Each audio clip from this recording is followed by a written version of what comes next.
Assalamu alaikum. I hope you all are fine. So in this particular video, we are going to continue the series of CS 205 that is information security. और इंशाल्लाह जो है वो हमने इसमें lecture number 211 से continue करना है. So as you can see आपके पास टाइटल क्या है, ISMS that is leading information security governance framework. अच्छा, अब मैंने आपको बताया था कि जो ISMS होता है, जो इंफॉर्मेशन सिक्योरिटी मैनेजमेंट सिस्टम है, जिसे हम ISO 2013 वर्जन भी कहते हैं, ये एक फ्रेमवर्क है. किस चीज़ के लिए? इंफॉर्मेशन सिक्योरिटी गवर्नेंस या मैनेजमेंट के लिए. ठीक है, अब यहाँ पे लिखा हुआ है कि ये जो ISO का स्टैंडर्ड है 2013 स्टैंडर्ड, या जिसे हम ISMS कह रहे होते हैं, इंफॉर्मेशन सिक्योरिटी मैनेजमेंट सिस्टम, ये स्पेसिफाई करता है रिक्वायरमेंट्स को, जिसके ज़रिए से आप अपनी ऑर्गेनाइजेशन में क्या कर सकते हैं, अपनी ऑर्गेनाइजेशन के सिक्योरिटी कल्चर में डिफरेंट स्टेप्स को जो है हम इस्टेब्लिश कर सकते हैं, इम्प्लीमेंट कर सकते हैं, और पूरा एक सिक्योरिटी प्रोग्राम जो है वो कंटिन्यूसली उसको इम्प्रूव कर सकते हैं. ठीक है, तो ISO का मेन मोटिव जो है वो ये है. अच्छा, अब इसकी कंपोजिशन की बात करें तो ISO जो है, इसमें 10 शॉर्ट क्लॉजेज आ जाते हैं आपके पास, and then you have a long annex. ठीक है, अब जो वो 10 शॉर्ट क्लॉजेज हैं, उनमें से कुछ जो हैं वो मैंडेटरी हैं, कंपल्सरी हैं. ठीक है, और वो कौन से हैं? क्लॉज 4 से लेकर 10 तक, और इन सब को जो है वो हमने with the passage of modules इंशाल्लाह डिटेल में देखना है. यहाँ पे अब आपके पास आ जाते हैं कुछ डिस्क्रिशनरी कंट्रोल्स. ठीक है, अब ये डिस्क्रिशनरी कंट्रोल्स जो हैं वो A5 से लेकर A18 तक हैं, एंड अगेन हमने इनको जो है वो डिटेल में देखना है one by one. So before going into the details, first let's have a look कि बेसिकली मेरिट्स या डीमेरिट्स जो हैं वो ISO स्टैंडर्ड के हैं क्या. ठीक है, तो हर चीज़ के कोई डिसएडवांटेजेस होते हैं, कोई एडवांटेजेस होते हैं, इसी तरह कुछ प्रोज कुछ कॉन्स.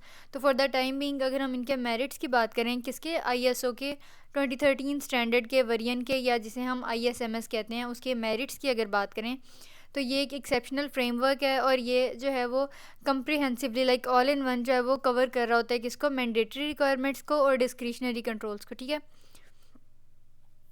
फिर एक और मेरिट आ जाता है कि ये बहुत ज़्यादा बेनिफिशियल है, बहुत ज़्यादा यूज़फुल है एज अ फ्रेमवर्क, ताकि आप अपनी ऑर्गेनाइजेशन में सिक्योरिटी प्रोग्राम को इंटीग्रेट कर सकें. इसी तरह ये सारे डोमेन एरियाज़ को, सारे मेन एरियाज़ को कवर कर रहा होता है. ठीक है, कौन? ISMS that is ISO 2013 version. उसके अलावा ये एक स्ट्रक्चर्ड और वेल ऑर्गेनाइज्ड सीक्वेंस आपको प्रोवाइड करता है, जिससे हम सिक्योरिटी कंट्रोल्स या सिक्योरिटी बेंचमार्क्स को इफेक्टिवली जो है वो अपनी अपने सिक्योरिटी कल्चर में जो है वो इम्प्लीमेंट और इंटीग्रेट कर सकते हैं. ठीक है, फिर उसके अलावा ये जो 4 लेयर ट्रांसफॉर्मेशन मॉडल हम स्टार्ट से पढ़ते आ रहे हैं, उसको ये कॉम्प्लीमेंट करता है, उसकी उसके साथ एज एन एड ऑन काम करता है, और जिसकी वजह से क्या होता है कि हम अपनी ऑर्गेनाइजेशन के सिक्योरिटी कल्चर में सारी एक्टिविटीज़ और सारे कंट्रोल्स जो हैं वो efficiently and effectively carry out कर सकते हैं. अब यहाँ पे आ जाते हैं कुछ डीमेरिट्स, कुछ डिसएडवांटेजेस. क्यों? क्योंकि there is never a free lunch. तो जहाँ पे कुछ फ़ायदे होने हैं, वहाँ पे कुछ नुकसान भी होना है. ठीक है, अब वो ऐसे डीमेरिट्स क्या हैं कि जो ISMS का स्टैंडर्ड है हमारे पास, वो बहुत ज़्यादा ब्रॉड है और जेनेरिक है, और जब कोई चीज़ जितनी ज़्यादा जेनेरिक होती है, जितनी ज़्यादा ब्रॉड होती है, तो हमने अगर उसको अपने किसी सिस्टम में यूज़ करना होता है, तो हमें उतनी ज़्यादा स्पेसिफिक डिटेल्स खुद से स्पेसिफाई करनी पड़ती हैं, हमें खुद से उस पर काम करना पड़ता है. ठीक है, तो एक ये नुकसान है. उसके अलावा ऐसी ऑर्गेनाइजेशंस जो अभी सिक्योरिटी प्रोग्राम के में नई आई हैं, लाइक इस फील्ड में न्यू है सिक्योरिटी प्रोग्राम में, तो उनके लिए भी ये फ्रेमवर्क जो है वो वेल सूटेड नहीं है. क्यों? क्योंकि इतना ब्रॉड एंड जेनेरिक है.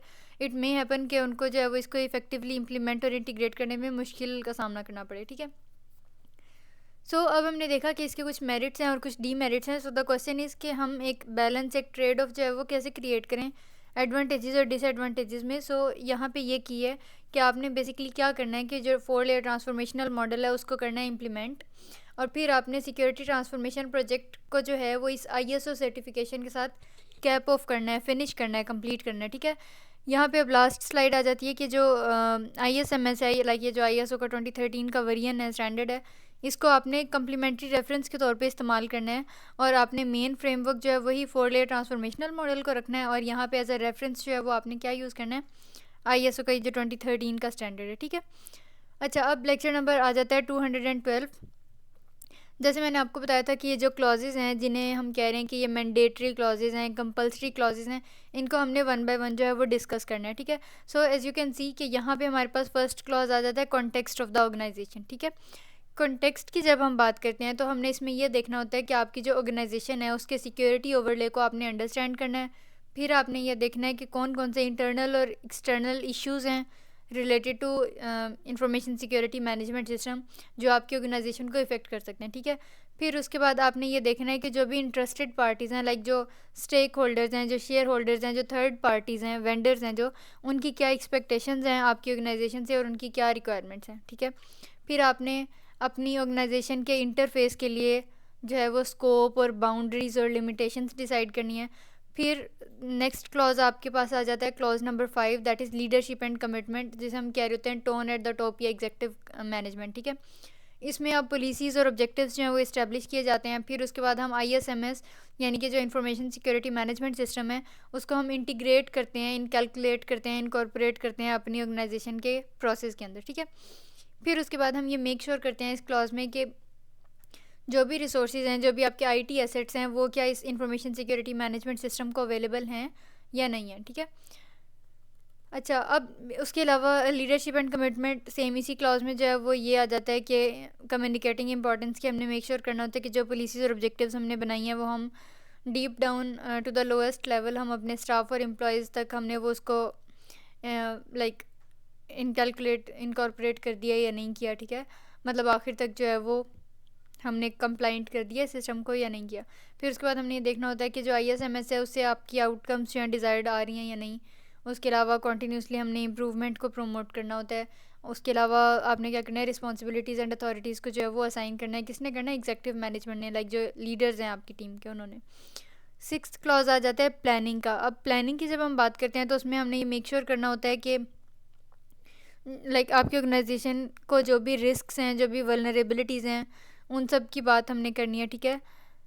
फिर उसके बाद हमने मेक श्योर करना होता है कि रिस्क असेसमेंट जो है वो कंडक्ट की जा रही है, लाइक रिस्क का जो भी थ्रेट्स हैं आपकी ऑर्गेनाइजेशन में, जो सिक्योरिटी होल्स हैं, उनका जायज़ा लिया जा रहा है या नहीं, ठीक है। उसके अलावा हमने इंश्योर करना है कि जो रिस्क ट्रीटमेंट है वो इफेक्टिव है। लाइक अगर आपके सिक्योरिटी पोस्चर में कोई सिक्योरिटी होल आ जाता है तो इस क्लॉज के तहत आपने ये मेक श्योर करना है कि उस रिस्क को अवॉइड करने के लिए, ट्रीट करने के लिए इफ़ेक्टिव स्टेप्स लिए जा रहे हैं या नहीं लिए जा रहे। फिर इंश्योर इंफॉर्मेशन सिक्योरिटी ऑब्जेक्टिव्स। अब जो भी आपकी ऑब्जेक्टिव्स हैं related to your information security management, हमने ये देखना होता है कि ये मेजरेबल हैं और उनको वेल कम्युनिकेटेड वो हैं या नहीं, लाइक उनको हर लेवल पे, हर डिपार्टमेंट में उनको अच्छे से कम्युनिकेट किया गया है, पहुंचाया गया है या नहीं, ठीक है। अच्छा, फिर उसके बाद जो भी आपकी ऑर्गेनाइजेशन के ऑब्जेक्टिव्स हैं उनको हमने देखना होता है। हमने ये डिटरमिन करना होता है कि क्या किया जाएगा, कौन कौन से रिसोर्सेज चाहिए, कौन रिस्पॉन्सिबल होगा, कब कंप्लीट किया जाएगा, कब रिजल्ट्स को एनालाइज किया जाएगा। तो ये सारा था इन क्लॉजेस के अकॉर्डिंग। फिर नेक्स्ट हमने लाइक 4 to 6 जो है वो क्लॉजेस देख लिए थे। अब क्लॉज 7 to 10 की बात करनी है। और ओवरऑल ये याद रखें कि आपके पास जो मैंडेटरी क्लॉजेज हैं वो हैं फ्रॉम 4 to 10, ठीक है। तो 4 to 6 हमने देख लिए हैं, अब 7 to 10 की बारी है। अच्छा, अब यहाँ पे क्लॉज 7 है सपोर्ट। अब सपोर्ट की जब हम बात करते हैं तो इसके अकॉर्डिंग लाइक ये जो क्लॉज है, ये जो पॉइंट है, पॉइंट नंबर 7 सपोर्ट का, इसमें हमने ये देखना होता है कि जो ऑर्गेनाइजेशन है वो क्या सारे रिसोर्सेज प्रोवाइड कर रही है इंफॉर्मेशन सिक्योरिटी मैनेजमेंट सिस्टम को कैरी आउट करवाने के लिए या नहीं, ठीक है। उसके बाद जो आपकी कंपनी के एम्प्लॉयज़, जो आपका स्टाफ जो है वो ISMS कैरी आउट कर रहा होगा, इंफॉर्मेशन सिक्योरिटी कैरी आउट कर रहा होगा, हमने मेक श्योर करना है कि क्या मतलब कॉम्पिटेंस है स्टाफ की, कि क्या स्टाफ के पास वो एक्सपर्टीज़ हैं, वो स्किल सेट है जो चाहिए इस सिस्टम को सक्सेसफुली रन करने में। फिर उसके बाद हमने क्या करना है, अपने स्टाफ में जो है अवेयरनेस क्रिएट करनी है related to policy and ISMS, ठीक है। उसके अलावा कम्युनिकेशन मैकेनिज़्म हमने देखनी है कि इंटरनल और एक्सटर्नल वे में जो है वो इंटरनली और एक्सटर्नली ऑर्गेनाइजेशन जो है वो क्या बाकी वाली बाहर वाली पार्टीज़ के साथ जो है वो कम्युनिकेशन उसकी स्ट्रॉन्ग है या नहीं है, ठीक है। फिर सपोर्ट में आपके पास डॉक्यूमेंटेशन भी आ जाती है। फिर कोई चेंजेस आ रहे हैं या फिर protection, distribution, retention and disposal, मतलब जो भी आपके सिस्टम में मेन आपके सिक्योरिटी कल्चर में काम किए जा रहे हैं, जो भी मेन एक्टिविटीज़ हैं, उनको आपने वेल डॉक्यूमेंटेड फॉर्म में रखना है। उनका कोई रिटर्न पीस ऑफ पेपर आपके पास होना चाहिए, ठीक है। फिर ऑपरेशंस की बात करते हैं। ऑपरेशंस में जो है वो हमने, ऑपरेशंस होते हैं फंक्शंस, जो भी प्रोसीजर्स हो रहे हैं आपके ऑर्गेनाइजेशन में, ठीक है। तो इसमें जो भी चेंजेस होते हैं आपने उनको कंट्रोल करना है। फिर उसके अलावा आउटसोर्स्ड प्रोसेसेस कंट्रोल्ड। आउटसोर्सिंग मैंने आपको बताया था कि जो हमारी ऑर्गेनाइजेशन के मेन फंक्शंस होते हैं, अगर हम किसी थर्ड पार्टी से उस हेल्प लेते हैं, किसी थर्ड पार्टी की प्रोडक्ट या सर्विस लेते हैं अपनी ऑर्गेनाइजेशन के नॉर्मल रूटीन टास्क को इफ़ेक्टिवली कंप्लीट करने के लिए तो हम ये कहते हैं कि हमने आउटसोर्सिंग की है, कि किसी तीसरे बंदे की हेल्प ली है, ठीक है, इसको आउटसोर्सिंग कहते हैं। सो अब ऑपरेशंस क्लॉज में आपके पास यही आ जाता है कि जो आउटसोर्स्ड प्रोसेसेस हैं उनको कंट्रोल करना है, रिस्क असेसमेंट करनी है, रिस्क ट्रीटमेंट करना है, ठीक है। फिर परफॉर्मेंस इवेलुएशन में नाम से पता चल रहा है कि आपने इवेलुएट करना है, आपने एनालाइज करना है किस चीज़ को, परफॉर्मेंस को, किस चीज़ की परफॉर्मेंस को, इंफॉर्मेशन सिक्योरिटी जो मैनेजमेंट सिस्टम है उसकी परफॉर्मेंस को, कि वो इफेक्टिवली एग्जीक्यूट किया जा रहा है या नहीं किया जा रहा है, ठीक है। तो यहाँ पे आपने बेसिकली ये देखना होता है कि किस चीज़ को मॉनिटर करने की ज़रूरत है, क्या मेथड्स होंगे, कौन मॉनिटर करेगा, कब मॉनिटर करेगा, और रिजल्ट्स को कौन एनालाइज करेगा, ठीक है। फिर यहाँ पे इसमें इंटरनल और एक्सटर्नल ऑडिट्स आ जाते हैं। फिर ऑडिटिंग के जो डॉक्यूमेंट्स हैं उनको रिटेन रखना है आपने, ठीक है। फिर उनकी रिपोर्ट्स क्रिएट करनी है। फिर ऑडिट क्राइटेरिया लाइक क्या रिक्वायरमेंट्स होंगी या क्या सिनेरियो रहेगा ऑडिट्स में, हम किस बेस पे जो है वो कैटेगराइज करेंगे डिफरेंट चीज़ों को, उनका क्या स्कोप होगा। तो ये सारा जो है वो परफॉर्मेंस इवेलुएशन में आ जाता है, ठीक है। फिर 9th पे आ जाता है मैनेजमेंट रिव्यू। अब इसमें हमने जो है क्या करना है कि हमने एक्शंस का स्टेटस जो है वो देखना है कि कौन सी चीज़ पेंडिंग है, कौन सा स्कैन रन कर रहा है, और कौन सा जो है वो like near to get completed है, कौन सा कंप्लीट हो चुका है, कौन सा कैंसिल हो गया। मतलब डिफरेंट स्टेटस जो है वो हमने देखने हैं एक्शंस के। और एक्शंस क्या हैं, यही जो हमने सिक्योरिटी को मज़ीद हार्डन करने के लिए, मज़ीद आपके सिस्टम को प्रोटेक्ट करने के लिए जो भी एक्शंस लेने हैं उनका स्टेटस, ठीक है। फिर एक्सटर्नल और इंटरनल इन्वायरमेंट में जो भी चेंजेस आ रहे हैं उनका रिव्यू। फिर नॉन कन्फॉर्मिटीज़, कि आपका सिस्टम में कौन सी ऐसी एक्टिविटीज़ हो रही हैं जो रूल्स एंड रेगुलेशंस के साथ वेल कंप्लाइंट नहीं है, उनके साथ वेल कन्फर्म्ड नहीं है, ठीक है। और इस तरह कॉन्टीन्यूस इम्प्रूवमेंट जो है वो आपके पास आ जाता है क्लॉज नंबर 10 में, विच इज़ इम्प्रूवमेंट। और इसमें करेक्टिव एक्शंस लिए जाते हैं, रेमिडिएशंस वगैरह की जाती हैं, सोल्यूशन निकाले जाते हैं। अब ये तो थे मैंडेटरी क्लॉजेस फ्रॉम 4 to 10। अब बात आ जाती है अपेंडिक्स की। और अपेंडिक्स कंट्रोल्स अपेंडिक्स जो हैं इसके तकरीबन 5 से जो हैं वो मॉड्यूल्स हैं, ठीक है। सो यहाँ पे देखें अपेंडिक्स में बेसिकली हमने किनको देखना है, डिस्क्रिशनरी कंट्रोल्स को। अब डिस्क्रिशनरी कंट्रोल्स में आपके पास सबसे पहले आ जाता है इंफॉर्मेशन सिक्योरिटी पॉलिसीज़। और इसके यहाँ पे टोटल कितने कंट्रोल्स हैं, 2। इसी तरह जैसे हमने लाइक वहाँ पे मिड टर्म्स में देखा था, अगेन आई विल से कि आप क्या करें कि इसमें लाइक जिसके मैक्सिमम कंट्रोल्स हैं, फिज़िकल एंड इन्वायरमेंटल सिक्योरिटी, ये आप देख लें, किसके मिनिमम है वो देख लें। और ओवरऑल ये स्लाइड क्योंकि हर मॉड्यूल में बार बार रिपीट होगी तो इसको 1 2 3 बार गो थ्रू कर लें, ताकि अगर इसमें से कोई शॉर्ट या लॉन्ग या कोई MCQ बन जाता है then you will be better able to attempt well. अब सबसे पहले आपके पास पहला डिस्क्रिशनरी कंट्रोल आ जाता है। ये कौन सा है, इंफॉर्मेशन सिक्योरिटी पॉलिसीज़। देखें ये जो यहाँ पे लिखा हुआ था इंफॉर्मेशन सिक्योरिटी पॉलिसीज़, ठीक है।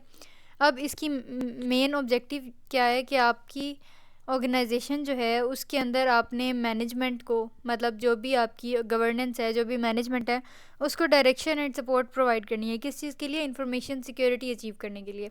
और ये सब कुछ किस चीज़ के अकॉर्डिंग होगा, बिज़नेस की जो रिक्वायरमेंट्स होंगी, जो उस वक्त लॉज होंगे, जो रेगुलेशंस होंगी, उनके अकॉर्डिंग आपने अपनी गवर्नेंस को, अपनी मैनेजमेंट को जो है इंफॉर्मेशन सिक्योरिटी के लिए एक डायरेक्शन प्रोवाइड करनी है।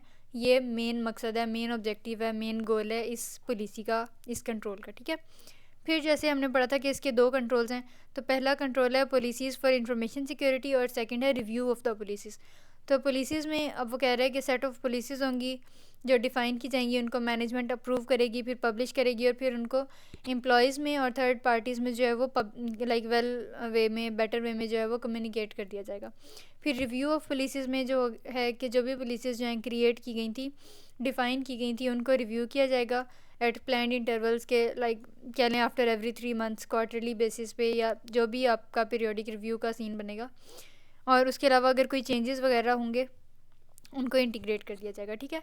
फिर सेकंड आ जाता है ऑर्गेनाइजेशन ऑफ इंफॉर्मेशन सिक्योरिटी। और यहाँ पे देखें ऑर्गेनाइजेशन ऑफ इंफॉर्मेशन सिक्योरिटी के टोटल कितने कंट्रोल्स हैं, 7।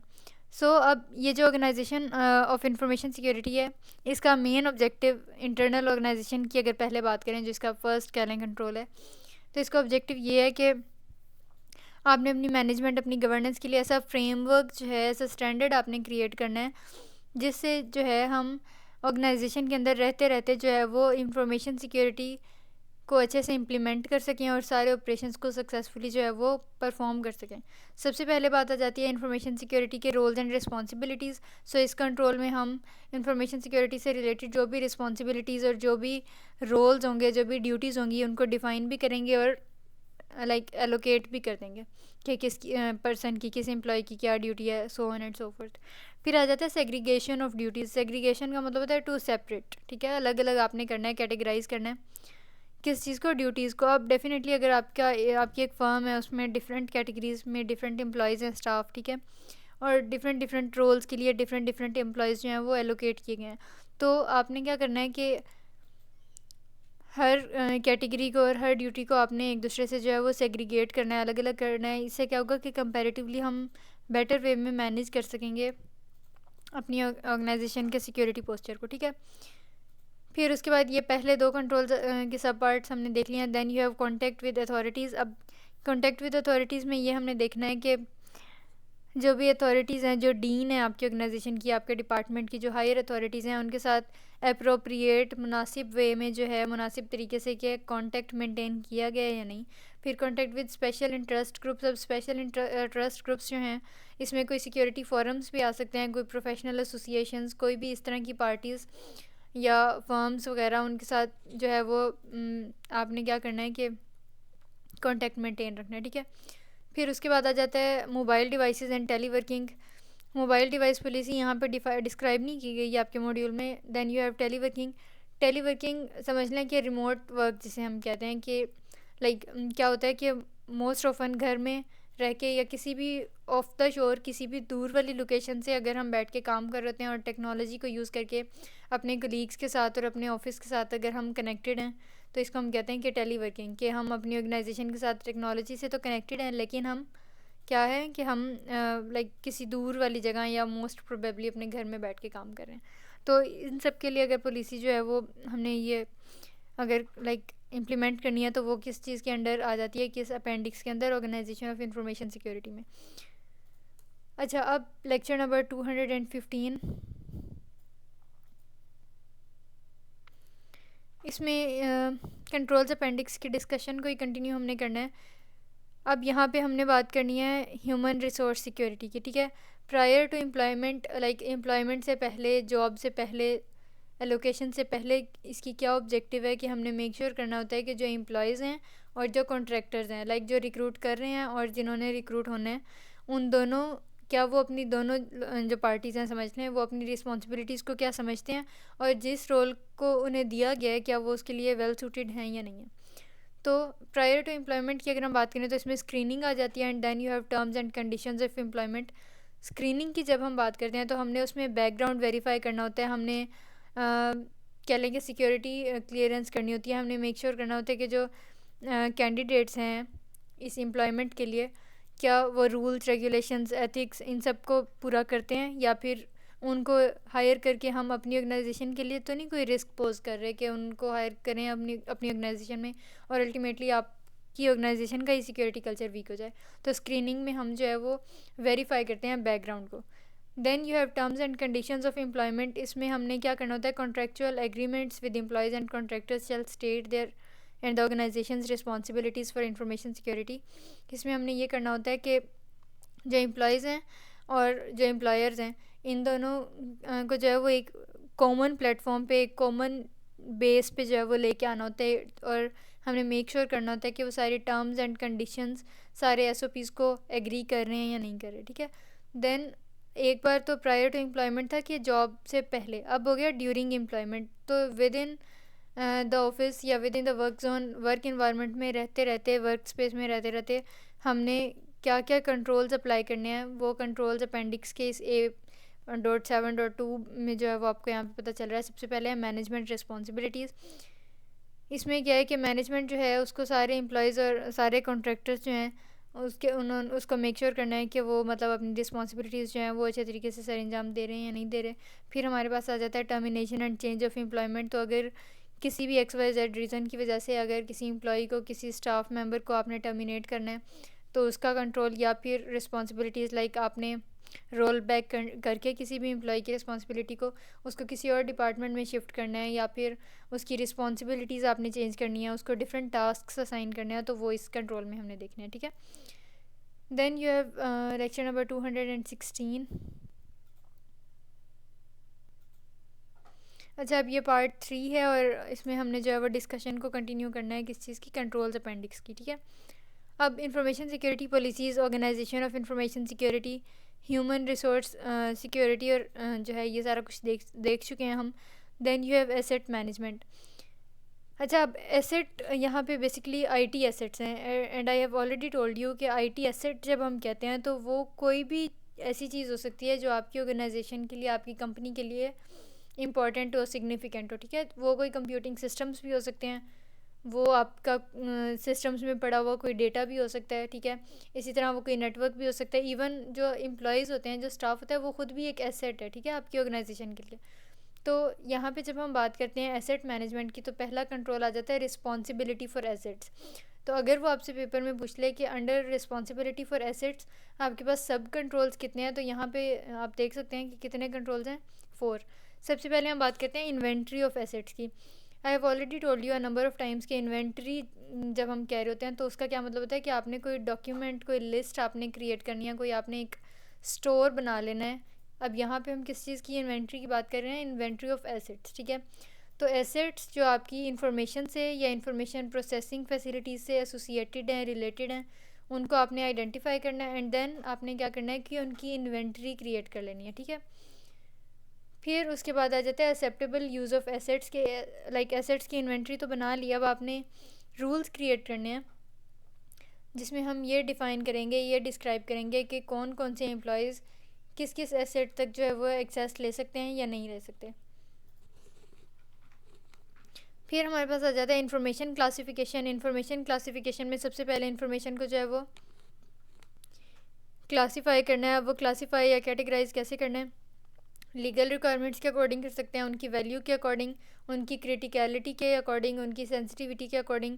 जैसे वो हमने एक CVSS पढ़ा था कि कॉमन वल्नरेबिलिटी स्कोरिंग सिस्टम, या CVE सिस्टम हमने पढ़ा था, कॉमन वल्नरेबिलिटी एक्सपोजर। तो उसमें हमने बेसिकली क्या करना होता है, ग्रेडिंग सिस्टम के अकॉर्डिंग, एक स्कोरिंग सिस्टम के अकॉर्डिंग आपने इंफॉर्मेशन को कैटेगराइज कर लेना है कि ये सबसे ज़्यादा क्रूशल है, ये सबसे ज़्यादा इंपॉर्टेंट है, so on and so fourth, ठीक है।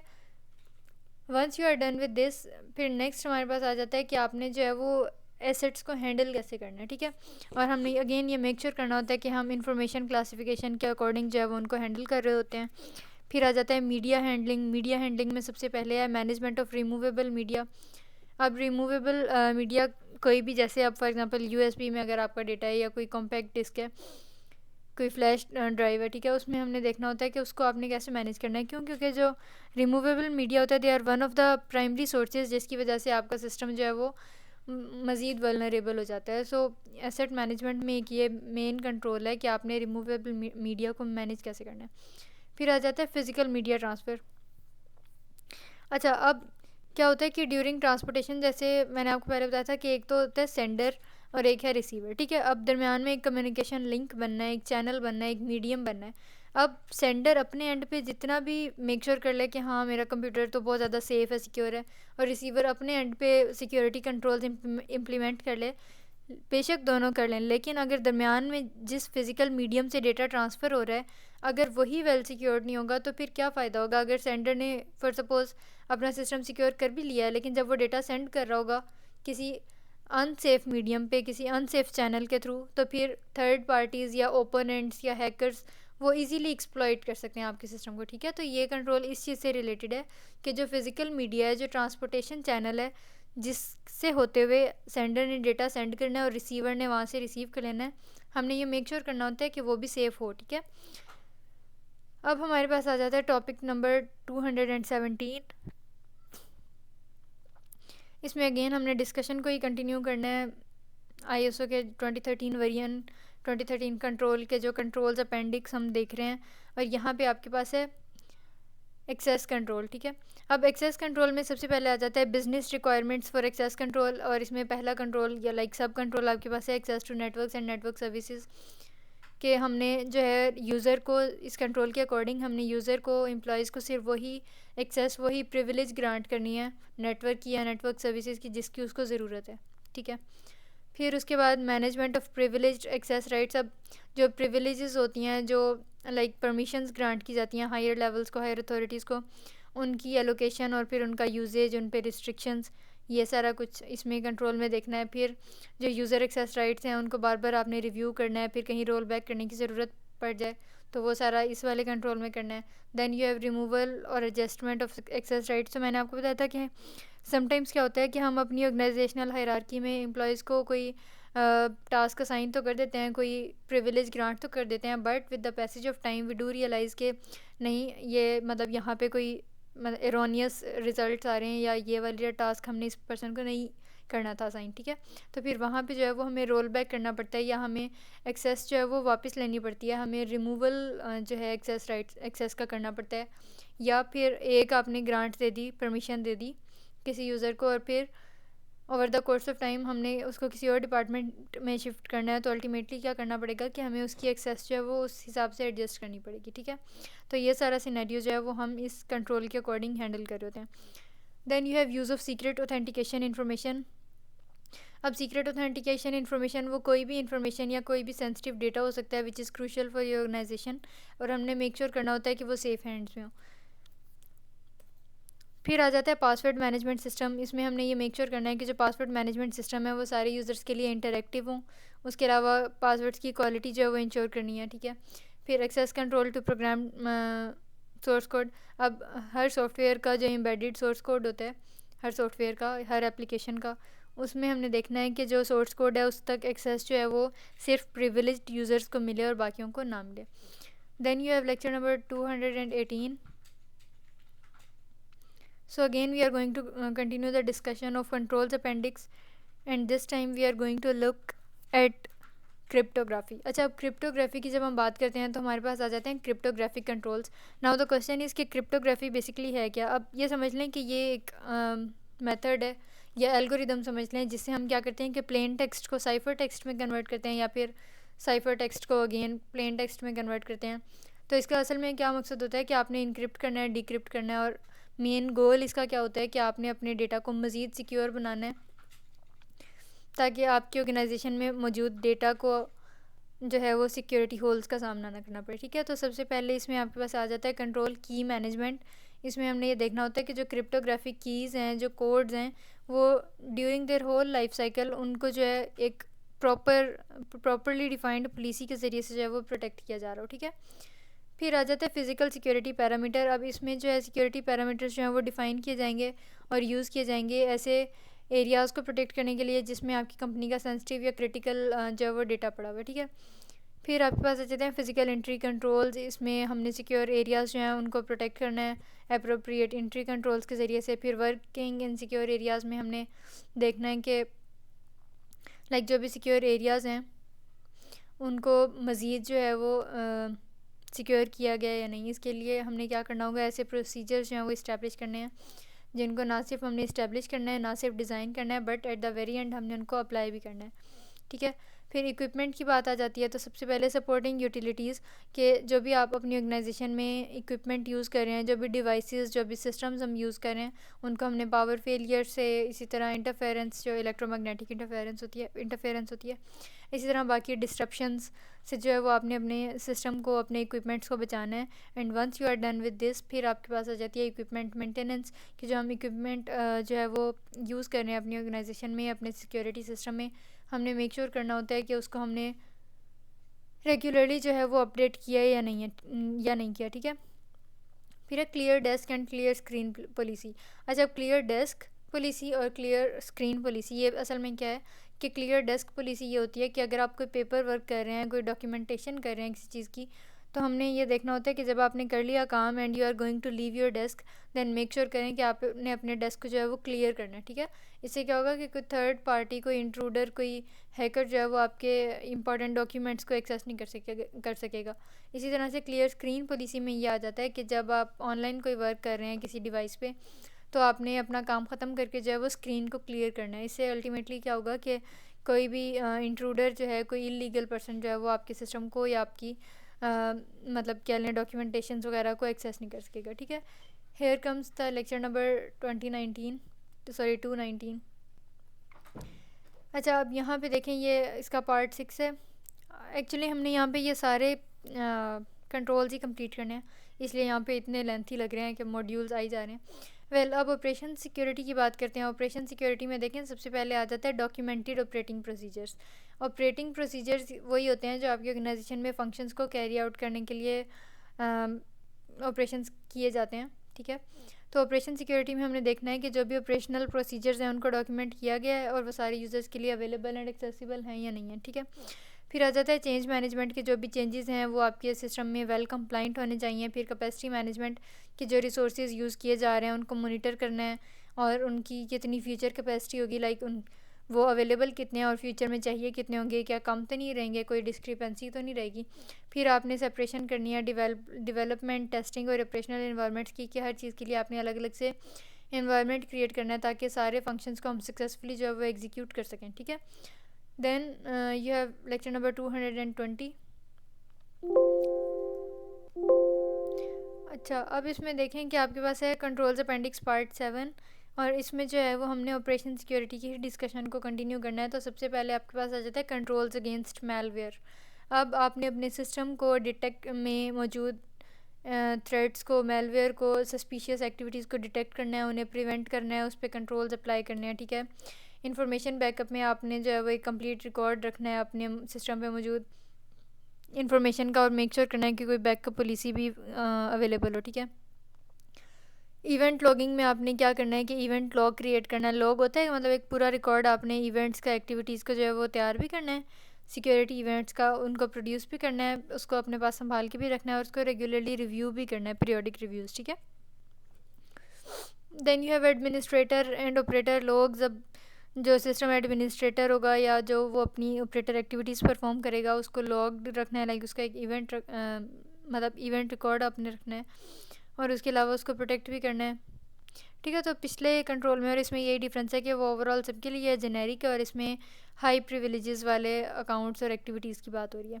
देन आपने देखना है कि जो भी सॉफ्टवेयर आपके ऑपरेशनल सिस्टम्स पे जो है वो इंस्टॉल हो रहा है वो मतलब ऑथेंटिक है या नहीं, वैलिड है या नहीं है। फिर हम मैनेजमेंट ऑफ टेक्निकल वल्नरेबिलिटीज़। अब जो भी system technology IT internet use कर रहा होता है वो वल्नरेबल होता है टू एनी थ्रेट, ठीक है। तो आपके सिस्टम में अगर वो इंटरनेट से रिलेटेड है, इंटरनेट से कनेक्टेड है या उसमें कोई इन्फॉर्मेशन पड़ी हुई है, then there is always a chance that the system will have any sort of vulnerability, ठीक है। तो इसको जो है वो हम डील करते हैं इस कंट्रोल के अकॉर्डिंग। फिर आ जाती हैं कि जो आपने सॉफ्टवेयर इंस्टॉल किए हैं उन पे रिस्ट्रिक्शंस कि हम किस सोर्स से, किस मीडिया से आप डाउनलोड कर सकते हैं कोई सॉफ्टवेयर या नहीं कर सकते, इंस्टॉल कर सकते हैं या नहीं कर सकते। फिर आ जाते हैं information systems audit. Controls audit होते हैं जो एक प्रॉपर चेक एंड बैलेंस रखा जाता है, ठीक है। तो लाइक इसमें आपने केयरफुली जो है वो प्लान करना है कि आपके इंफॉर्मेशन सिक्योरिटी सिस्टम में कौन कौन से ऑडिट्स जो हैं वो रन किए जाएंगे, ठीक है। और उसके अलावा इसका मेन मकसद क्या होता है कि बिज़नेस प्रोसेसेस में जो है वो हमने डिसरप्शंस को और एरोनियस चीज़ों को जो है वो मिनिमाइज़ करना होता है, ठीक है। So this was all about from lecture number 211 to 220। इसमें अगर कोई भी क्यूरी या कन्फ्यूजन हो so you can always drop a comment and if you are new to this channel then don't forget to subscribe and hit the bell icon as well. See you soon, till then, खुदा हाफिज़।